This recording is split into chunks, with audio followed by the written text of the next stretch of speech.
नमस्कार मित्रांनो, मी डॉक्टर गणेश पुंडलिक आहेर, आपला अस्थिरोग तज्ञ. आज जाणून घेऊया की हिवाळ्यामध्ये नक्की सांधेदुखी वाढते का. बरेचसे रुग्ण आम्हाला भेटत असतात आणि ते कंप्लेंट करतात की सर आमचं थंडीमध्ये दुखणं हे जास्त वाढलं आहे. तर त्याचे काही विशिष्ट कारणे असतात, ते आपण जाणून घेऊया. सगळ्यात महत्त्वाचं आणि पहिलं कारण, जेव्हा थंडी येते तेव्हा तापमान कमी झालेलं असतं.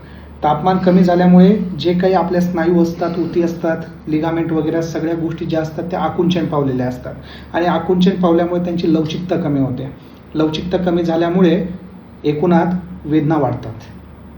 नंबर 2 जे महत्त्वाचं कारण आहे, जो हवामान आहे त्याच्यामध्ये जो दाब असतो तो दाब कमी होतो. आपण ज्याला बॅरोमेट्रिक प्रेशर म्हणतो. एकदा की ते बॅरोमेट्रिक प्रेशर कमी झालं की ज्या मऊ उती असतात आपल्या शरीरातल्या त्या थोड्याशा फुगतात आणि त्याच्या आजूबाजूला जे काही नसा असतात त्या नसा या उती फुगल्यामुळे दाबल्या जातात, ज्याच्यामुळे सुद्धा आपल्या शरीरातील वेदना वाढतात आणि सांधेदुखीही वाढते. 3 नंबरचं जे महत्त्वाचं कारण आहे ते म्हणजे रक्तवाहिन्या.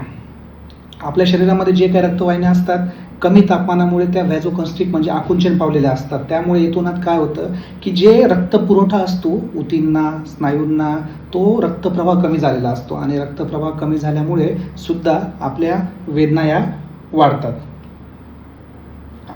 4थं महत्त्वाचं कारण, जे आपल्या सांध्यामध्ये सायनोव्हियल फ्लुइड म्हणजे जे ऑइल असतं त्या ऑइल थोड्याफार प्रमाणामध्ये तापमान कमी झाल्यामुळे थंडीमध्ये थिजतं आणि ते थिजल्यामुळे आपल्या ज्या हालचाली असतात त्या हालचाली कमी होतात आणि हालचाली कमी होऊन सांधेदुखी वाढण्यास मदत होते.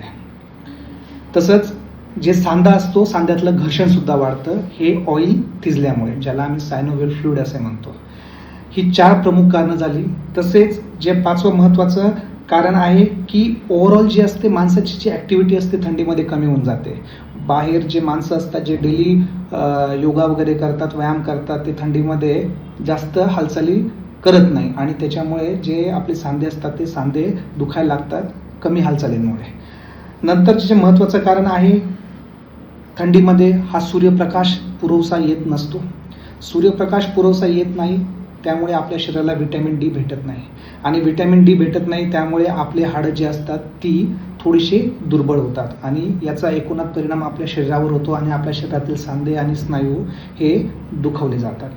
तसंच ज्या आपल्या काही नसा वगैरे असतात या थंडीमध्ये त्यांची सेन्सिटिव्हिटी वाढलेली असते. त्यामुळे थोडं जरी दुखणं वाढलं तर ते नसांची सेन्सिटिव्हिटी, संवेदनशीलता वाढल्यामुळे दुखणं आपल्याला जास्त जाणवतं. तर असे काही महत्त्वाची कारणं असतात ज्याच्यामुळे थंडीमध्ये आपल्या शरीरावर परिणाम होतो आणि आपल्या शरीराचं दुखणं जे असतं ते थंडीमध्ये जास्त वाढतं. आता हा जो प्रॉब्लेम आहे हा कोणामध्ये जास्त असतो, तर काही रुग्ण ज्यांना ऑस्टिओआर्थरायटिस आहे, ज्यांना रिव्हमेटॉइड आर्थरायटिस म्हणजे संधिवात आहे, ज्यांना कमरेचं दुखणं आहे, कमरेतली नस दाबली गेली ज्याला आम्ही शियाटिका म्हणतो, त्यांच्यामध्ये दुखणं वाढतं. तसंच फ्रोझन शोल्डर असेल किंवा आपल्या ज्या विविध उती असतात, लिगामेंट इंजुरी असतात, त्या लिगामेंट इंजुरीचं दुखणंसुद्धा थंडीमध्ये वाढत असतं. तर हे जे काही रुग्ण असतात ज्यांना ऑलरेडी हे प्रॉब्लेम असतात त्यांच्यामध्ये दुखणं वाढत असतं. अशाच काही गोष्टींसाठी तुम्हाला जर माहिती जाणून घ्यायची असेल तर आमच्या पेजला फॉलो करा. आमचं इंस्टाग्रामचं पेज पण आहे, तिथं तुम्ही हाडं आणि सांध्यांविषयी जाणून घेऊ शकता. धन्यवाद.